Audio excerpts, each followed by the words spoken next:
আচ্ছা, আজকে মা একটা সিক্রেট পিঠের রেসিপি বানাচ্ছে। শীতকালে তো সব সময় এখন পিঠের সিজন চলছে, তো দেখি মা আজকে কি কি বানাচ্ছে, তা সেটার জন্য কি কি লাগবে। এখানে 300 গ্রাম সেদ্ধ চাল নিয়েছে আর 300 গ্রাম মা আতপ চাল নিয়েছে দেখছি। আচ্ছা, আর এখানে 1 কেজি দুধ, আর এখানে 500 গ্রাম ওই খেজুরের গুড়, মানে এটা পাটালি নিয়েছিল মা, সেটাকে রস করে নিয়েছে, তাই তো মা? আচ্ছা, এবারে এইখানে কি করছো মা একটু বলো। গরম জলে এটাকে গুলে নিচ্ছি, এটাকে তারপরে ভালো করে মেখে নিয়ে তারপরে তৈরি করব।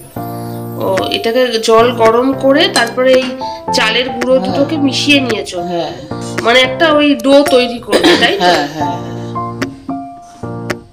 তৈরি করে নিয়ে তারপরে এই করব। এটা কতক্ষণ ধরে করতে হবে, এরকম কিছু টাইম আছে? না, কোনো টাইম লাগবে না, একটুখানি হয়ে এসেছে এবার হাতে ভালো। আচ্ছা, তাহলে আমরা মাখাটা দেখি যে মা কিরম করে এটাকে করছে।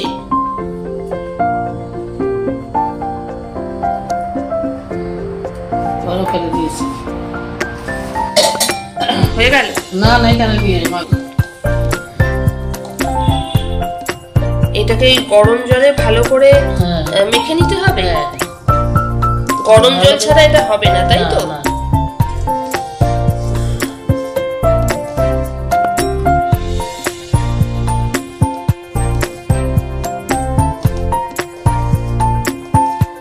দেখা যাক মা কি বানাচ্ছে। সিক্রেট বলেছে, এখন বলবে না।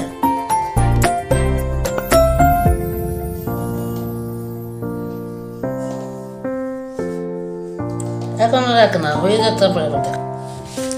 আচ্ছা, এখানে ডোটা তৈরি করা হয়ে গেছে। এবারে দেখি মা কি করছে। কি করতে হবে মা এরপরে? এরপরে এর ভিতরে ঘন ঘন করে এর ভিতরে একটু গুড় ভরে দিতে হবে। আচ্ছা, ও এরকম ভাবে এই রসগোল্লার মতো আগে গোল করে নিতে হবে। আচ্ছা, ও এই গুড়গুলোকে এরকম ছোট ছোট করে কেটে রেখেছো। তারপরে এটাকে দিয়ে তারপরে আবার গোল গোল করে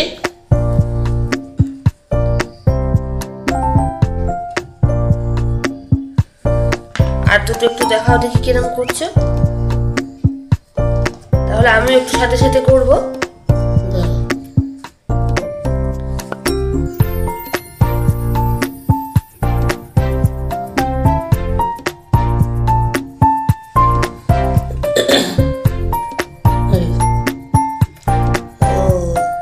রসগোল্লার মতো গোল করে মাঝখানটায় ভাগ করে গুড়টাকে দিয়ে দিতে হচ্ছে।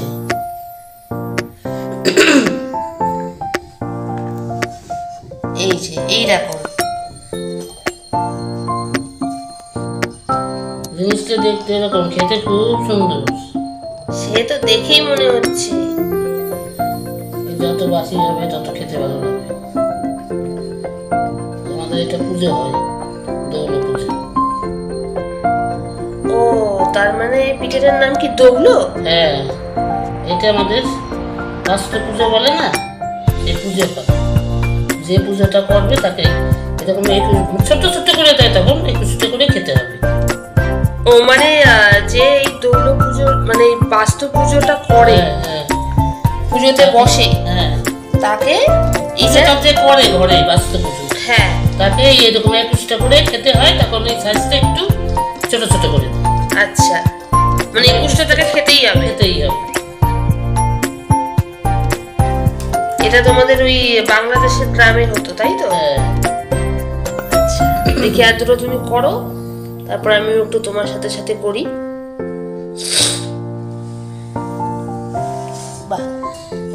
গোল রসগোল্লার মতো। হ্যাঁ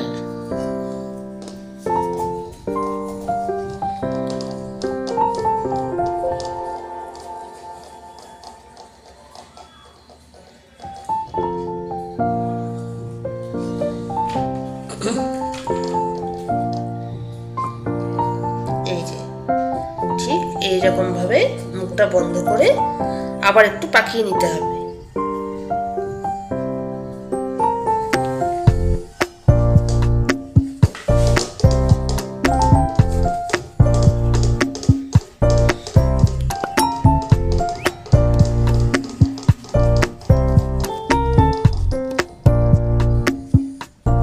তাহলে প্রসেসটা দেখা হয়ে গেল। এবার আমি তাহলে একটুখানি করতে পারি। হ্যাঁ ঠিক আছে, তাহলে করে নি।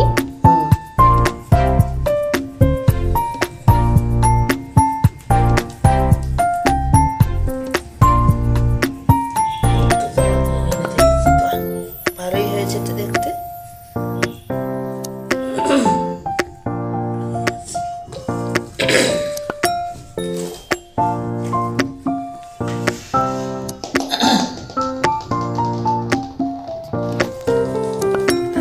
দেখে নি ভালো করে মা কেমন করে করছে। এই রসগোল্লা করে মাঝখানটা একটু আঙুল দিয়ে ভাগ করে এই পুরটাকে দিয়ে দিল।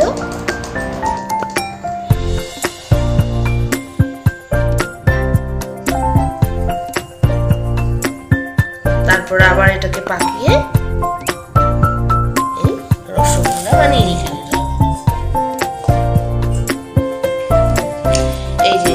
আমাদের এই রসগোল্লা বানানোর কাজ প্রায় শেষ হয়েই এসছে।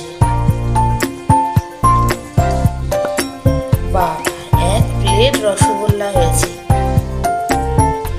দারুণ লাগছে কিন্তু দেখতে।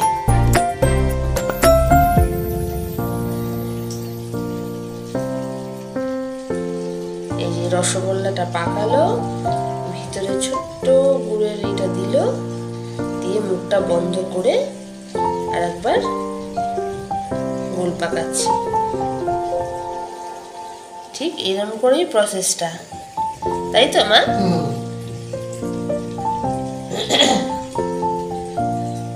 আচ্ছা মা, এখনকার দিনে তো দেখি ওই মিষ্টির দোকান টোকানে বেশ ওই পাটিসাপটা, মালপোয়া এইসব তো দেখি করে।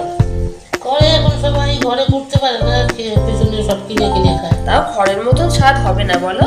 সে করতে না পারলে আর স্বাদ করতে কি হবে? এখন আর লোকের করা সম্ভব না, কারণ সবসময় সব জিনিসটা পাওয়া যায় না। হ্যাঁ সেই খাটুনি, অনেক খাটুনি, কেউ পারে করতে।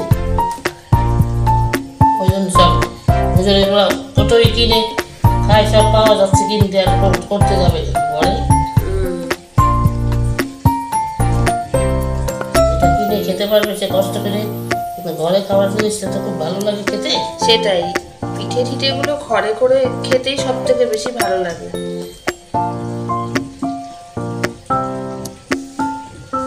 এই লাস্ট আর একটা, নামটাও বেশ ভালোই দিয়েছে না, দৌলো। বাহ বাহ, এটা আমাদের সুন্দর লাগে খেতে। সে তো দেখেই মনে হচ্ছে।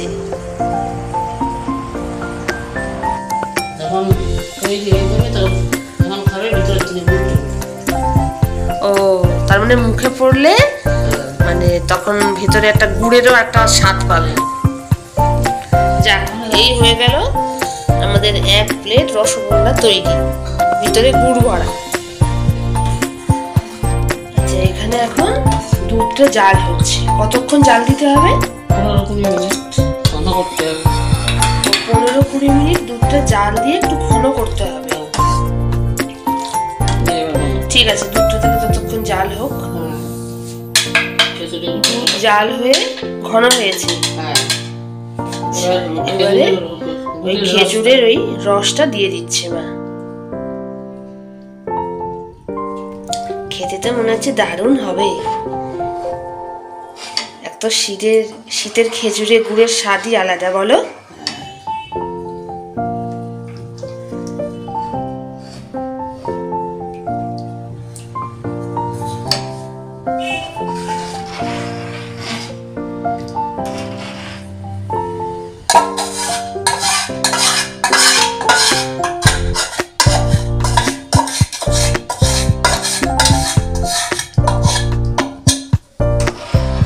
এটা আবার কতক্ষণ জাল হবে? মিনিট 15 মতো জাল হবে। মানে গুড়টা দেওয়ার পরেও 15 মিনিট আবার জাল দিতে হবে। তাহলে কি মানে দুধটা একটু ঘন ঘন হয়ে আসবে?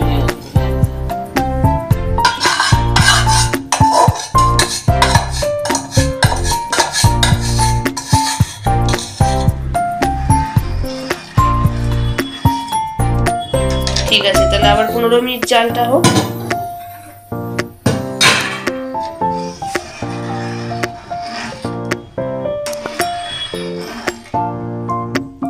আচ্ছা, দুধ জাল হয়ে গেছে, দিয়ে দিচ্ছি। এবারে এই রসগোল্লাগুলোকে এর মধ্যে একটা একটা করে ছেড়ে দিতে হবে।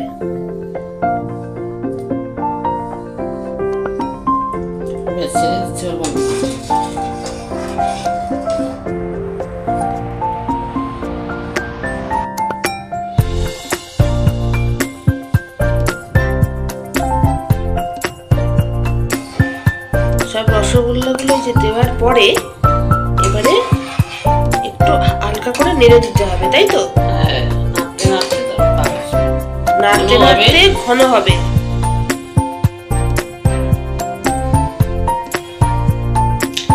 এই যে আস্তে আস্তে বেশ ওই ঘন হয়ে পাক হয়ে আসছে, তাই তো?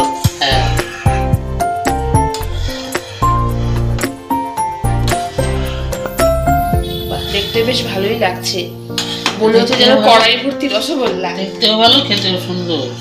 যত বাসি হবে তত ভালো লাগবে, তাই না? এটাকে রেখে দিতে হয় 3 দিন 4 দিন, এত সুন্দর খেতে লাগবে। শীতের সময় ফ্রিজে রেখে দিলে মানে গরম নামিয়ে খেতে যত না ভালো লাগবে, তার থেকে যত পরের দিন সকালবেলা যত বাসি হবে তত ভালো লাগবে। আচ্ছা, এখানে মা একটুখানি আলাদা করে অল্প দুধ রেখে দিয়েছিল, গরম দুধ, তাই না? গরম দুধ আর রস মেশানো একটু আলাদা করে রেখে দিয়েছিল। এবার এর মধ্যে চালের গুঁড়ো দিয়ে, এটা কি চালের গুঁড়ো দিলে এর মধ্যে? এটা চালের গুঁড়ো, আতপ চালের গুঁড়ো খানিকটা দিয়ে দিল, দিয়ে মিশিয়ে নেবে। যখন পাক আসবে তখন দিতে হবে। ও আচ্ছা, যখন এইটাতে পাক আসবে তখন এইটাকে দিতে হবে। তখন এইটা এর মধ্যে দিলে কি হবে? আর একটু ঘন হবে নাকি? ঘন হবে, ঘন হয়ে যাবে, পাক এসে যাবে। ও মানে পিঠের যে একটা আটানো পাক হয়, হ্যাঁ সেটা দুধের, সেইটা হবে।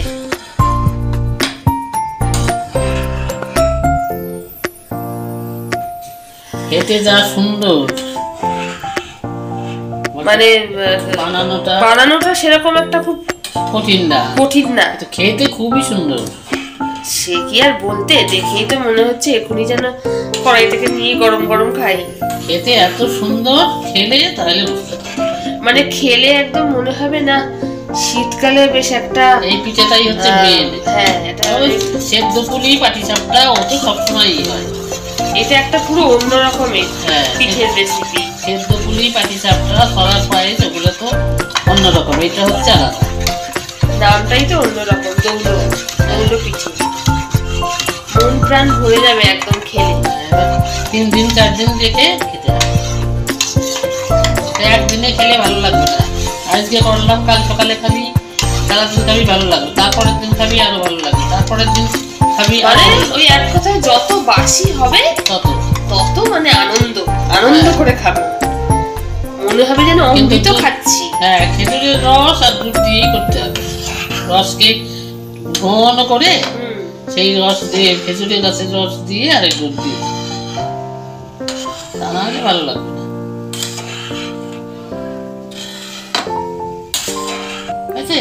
হ্যাঁ, আচ্ছা, এখানে আমাদের এই দৌলো তৈরি হয়ে এসছে। এরপরে মা কি দিচ্ছ? এটা ওই যে গুঁড়ো আর ওই চালের গুঁড়োর ওই দুধটা যেটা মিশিয়ে রেখেছিলে।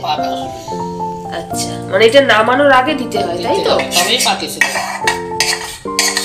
এবার পাক না এলে নামালে আবার খেতে ভালো লাগবে না। আচ্ছা, তবে জিনিসটা ঘন হবে। মানে নামানোর আগে এই চালের গুঁড়ো আর এই দুধের যে মিশ্রণটা সেটা দিয়ে দিতে হবে, তবে পাকটা আসবে। বাহ, দারুণ লাগছে কিন্তু দেখতে। সেই তো বলছি, দেখতেই দারুণ লাগছে, তাহলে খেতে তো মনে হবে যেন অমৃত খাচ্ছি।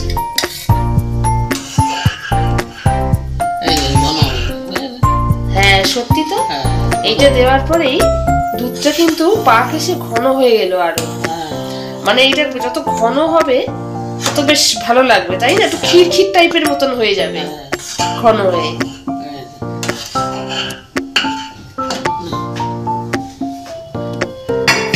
দারুণ লাগছে দেখতে।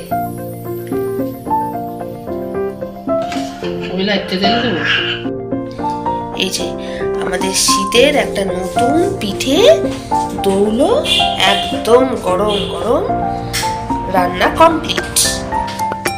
দেখুন দেখতে কি সুন্দর দেখাচ্ছে।